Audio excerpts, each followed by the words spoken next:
ಒಬ್ಬರ ಹಾಗೆ ಇನ್ನೊಬ್ಬರು ಇರೋ ಈ ವೈಶಿಷ್ಟ್ಯನ ಇವತ್ತು ನೋಡ್ದಂಗಾಯ್ತು. ನೀನೆಯೋ ಮಣಿಪುರದ ಅರಸು. ತುಂಬಿದ ಸಭೆಯಲ್ಲಿ ನಮ್ಮವರ ಮುಂದೆ ನೀನೇನು ಹೇಳಿದೆ? ನಿಮ್ಮ ಚಿಕ್ಕಪ್ಪನೇ ಹೊರತು ಇಲ್ಲಾರಿಗೆ ದೊಡ್ಡಪ್ಪನೆಲ್ಲವೆಂದು ಹೇಳಿ ಬಾಯಿಗೆ ಬಂದಂತೆ ಹರಡಿದ ನೀನು ಇಂದು ಶರಣಾರ್ಥಿಯಾಗಿ ಬಂದಿರುವುದನ್ನು ನೋಡಿದರೆ ಪಾಪ ನಮಗೆ ಕನಿಕರವಾಗ್ತಾ ಇದೆ. ಪ್ರಾಣ ಭೀತಿಯಿಂದ ತಲೆ ತಗ್ಗಿಸಿದವರ ತಲೆ ಕಾಯುವುದೇ ಪಾಂಡವರ ಧರ್ಮ. ಕ್ಷಮಿಸಿದ್ದೇನೆ. ಹೇಳು ಮೇಲೆ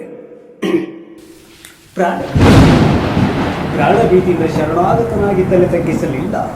ನನಗೆ ಜನ್ಮ ಕೊಟ್ಟ ತಂದೆ ಚರಣಾರವಿಂದದ ಮುಂದೆ ಭಕ್ತಿಯಿಂದ ತಲೆ ತಗ್ಗಿಸಿದ್ದೇನೆ. ಯಾರು ನಿನ್ನ ತಂದೆ?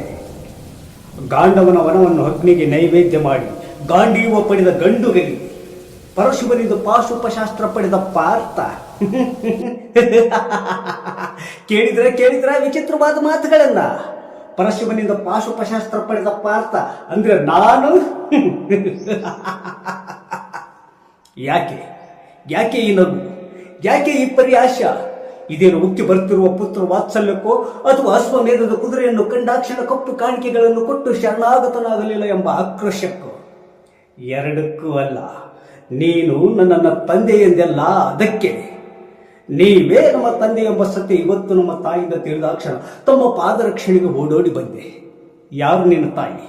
ಇಂದ್ರಂಬೆಯೋ, ಊರ್ವಶಿಯೋ, ಮೇನಕೆಯೋ, ತಿಲೋತ್ತಮಿಯೋ? ಶ್ರೀಹರಿ ಶಾಂತಂ ಪಾಪಂ, ಶಾಂತ ಪಾಪಂ. ಪರಮ ಪವಿತ್ರಳಾದ ನಮ್ಮ ತಾಯಿಗೆ ರಂಬೆಯವರ ಹೆಸರಿಗೆ ಹೋಲಿಸ್ತಾ ಇದ್ದೀರಾ? ಮಹಾವೀರ ವಿದ್ಯ ಪರಂಪರೆಗಳಿಂದ ತಮ್ಮ ಬುದ್ಧಿಗೆ ಮಂಕು ಕವಿದು ಬರಬಹುದು. ನೆನಪು ಮಾಡಿಕೊಳ್ಳಿ, ನೀವು ತೀರ್ಥಯಾತ್ರೆಗೆ ಮಣಿಪುರಿಗೆ ಬಂದಿದ್ದು, ನಮ್ಮ ತಾಯಿ ಚಿತ್ರಾಂಗದಿಯನ್ನು ನೋಡಿದ್ದು, ಅವಳನ್ನು ಗಾಂಧರ್ವ ರೀತಿಯಿಂದ ಮದುವೆಯಾಗಿದ್ದು, ನನ್ನ ಜನ್ಮಕ್ಕೆ ಕಾರಣರಾಗಿದ್ದು, ಇದೊಂದು ನಿಮ್ಮ ನೆನಪಿನಲ್ಲಿಲ್ಲವೇ? ನಿಜವಾಗಿದ್ದರೆ ತಾನೇ ನೆನಪಿನಲ್ಲಿರೋದು. ಯಾವ ತೀರ್ಥಯಾತ್ರೆ, ಯಾವ ಮಣಿಪುರ, ಯಾವ ಚಿತ್ರಾಂಗದೆ? ಯಾರು ನನ್ನ ಮಗ? ದ್ರೋಣಾಚಾರ್ಯರ ಚಕ್ರವ್ಯೂಹವನ್ನು ಭೇದಿಸಿ ಸಪ್ತ ಮಹಾರಸಿಕರನ್ನು ಸದೆ ಬಡಿದು ಮಿಂಚಿನಂತೆ ಬೆಳಗಿ ವೀರ ಸ್ವರ್ಗವನ್ನು ಸೇರಿದ ಆ ನನ್ನ ಮಗ ಅಭಿಮನ್ಯು, ಅವನು ನನ್ನ ಮಗ. ಮೊದಲೇ ನಾನು ನಿಮ್ಮ ಮಗನೆಂಬ ಸತ್ಯ ತಿಳಿದಿದ್ದರೆ ವೀರ ಸ್ವರ್ಗವನ್ನು ಸೇರ್ತಾ ಇದ್ದಿದ್ದು ಆ ನಿಮ್ಮ ಮಗ ಅಭಿಮನ್ಯು ಅಲ್ಲ, ಈ ನಿಮ್ಮ ಮಗ ಬಬ್ಬರುವಾಹನ.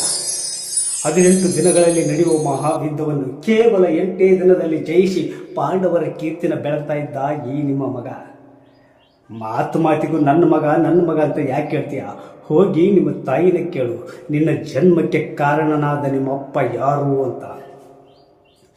ಇದೇ ಮಾತನ್ನು ಬೇರೆ ಯಾರಾದರೂ ಹಾಡಿದ್ರೆ ಅವ್ರ ಹೃದಯನ ಬಡಿದು ರಣಚಂಡಿಗೆ ಔತಣ ನೀಡ್ತಾ ಇದ್ದೆ. ನೀವು ಹಿರಿಯರು, ಶ್ರೀಕೃಷ್ಣನ ಪರಂಭಕ್ತರು, ಆ ಗೌರವದಿಂದ ನಿಮಗೆ ಕೈ ಮುಗಿದು ಕೇಳ್ಕೊಳ್ತಾ ಇದ್ದೇನೆ. ದಯವಿಟ್ಟು ನಮ್ಮ ತಾಯಿ ಅಗ್ನಿಯಷ್ಟೇ ಪವಿತ್ರಳು. ತಮ್ಮ ದರ್ಶನಕ್ಕಾಗಿ ಹಗಲು ರಾತ್ರಿ ಎನ್ನದೆ ತಮ್ಮ ಧ್ಯಾನದಲ್ಲೇ ಇರುವ ಆ ಪವಿತ್ರ ಮೂರ್ತಿಗೆ ಕೆಟ್ಟ ಹೆಸರು ಇರಬೇಡಿ. ದಯಮಾಡಿ ನಮ್ಮ ತಾಯಿಗೆ ತಮ್ಮ ದರ್ಶನ ಭಾಗ್ಯವನ್ನು ನೀಡಿ ಅವಳನ್ನು ಕೃತಾರ್ಥರನ್ನಾಗಿ ಮಾಡಿ. ದೂರ ಸರಿ. ಈ ಅಪವಿತ್ರವಾದ ಕೈಗಳಿಂದ ನನ್ನ ಪಾದವನ್ನು ಹಿಡಿಯಬೇಡ.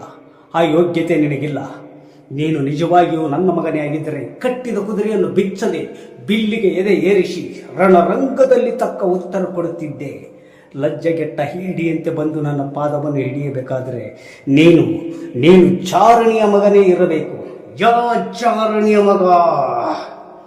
ಬೋರ್ಗರ್ದು ನುಗ್ಗುವ ಪ್ರಾವನ್ನು ಪ್ರತಿರೋಧಿಸಬಲ್ಲೆ, ದೃಷ್ಟಿಯಲ್ಲಿ ಹಿಡಿಯಬಲ್ಲೆ, ಕಾಳ್ಗಿಚ್ಚನ್ನು ಕಾಲಿನಲ್ಲಿ ಬೆಟ್ಟಿ ಅಡಗಿಸಬಲ್ಲೆ. ಆದರೆ ಈ ಮಾತೃನಿಂದನೆಯನ್ನು ಮಾತ್ರ ನಾನು ಸಹಿಸಲಾರೆ. ಅರ್ಜುನ ಮಲಗಿದ ಮೃತ್ಯು ದೇವತೆಯನ್ನು ಬಡದೆಬ್ಬಿಸಿದೆ.